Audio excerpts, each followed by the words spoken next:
देश की वीरांगनाओं में जब नाम आता है तो हम लोग सबसे पहले रानी लक्ष्मीबाई का नाम लेते हैं। इतिहास में एक और वीरांगना आई थी, नायिका देवी। 12वीं शताब्दी में चालुक्य वंश की राजकुमारी और सोलंकी वंश की रानी नायिका देवी, जो गुजरात में अपने पुत्र मूल राजदूती अल्पवयस्क शासक की रीजेंट थी, संरक्षिका थी। उनके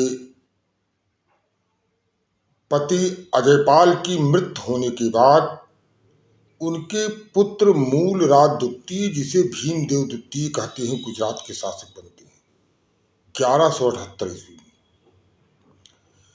इस राजनीतिक अस्थिरता की सूचना अफगानिस्तान तक पहुंच जाती है। मोहम्मद गोरी त्वरित भारत पर आक्रमण करता है। पहली बार हिंदुस्तान की तरफ प्रस्थान करता है। उच्च मुल्तान होता हुआ मरुस्थलों को क्रॉस करता हुआ सीधे गुजरात में आ पहुंचता है। रानी नायिका देवी ने न केवल युद्ध के संचालन किया, युद्ध की रणनीति बनाई, अपितु युद्ध मैदान में भी उपस्थित रही और मोहम्मद गोरी को माउंट आबू के पर्वत की घनी तलहटी में पहुंचकर वहीं पर रोकने का प्लान बनाते हैं। उस सकरे घाटी के दोनों तरफ हाथियों की फौज लगा दी जाती है। जैसे ही मोहम्मद गोरी एंट्री करता है, हाथियों के द्वारा उसकी सेनाओं पर अचानक आक्रमण कर दिया जाता है। मोहम्मद गोरी किसी भी तरह जान बचाकर पुनः जो है वापस चला जाता है और पुनः गुजरात की तरफ कभी भी जो है सिर उठाकर नहीं देखा। पोलन दर्रा से होते हुए सिंध मुल्तान क्रॉस करता हुआ पहुंचता है। दोबारा हिंदुस्तान में वो खैबर दर्रे से होता हुआ पंजाब के तरफ से आक्रमण करने की योजना बनाता है। बोलन दर्रा भारत के भौगोलिक निकटता के कारण बोलन दर्रे का प्रयोग किया जाता था, जिसे मोहम्मद गोरी ने प्रयोग किया था, अहमद शाह अब्दाली दुर्रानी ने प्रयोग किया था। ज्यादातर आक्रमणकारी पश्चिम के खैबर दर्रे का प्रयोग किए थे।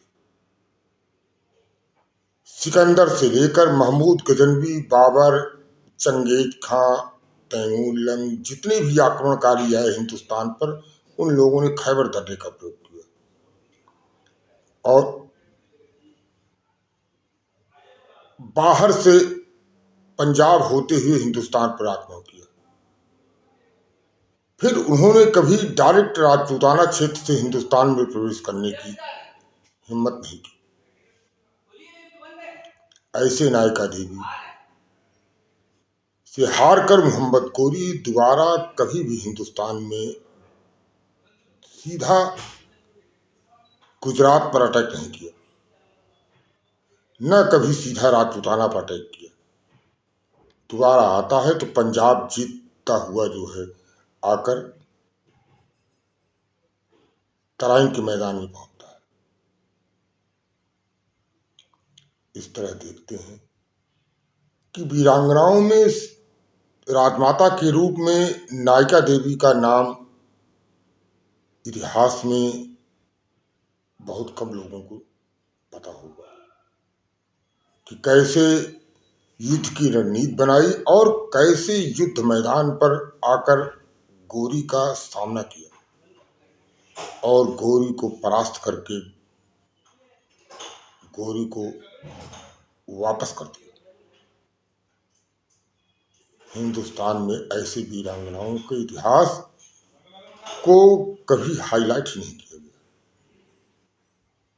धन्यवाद।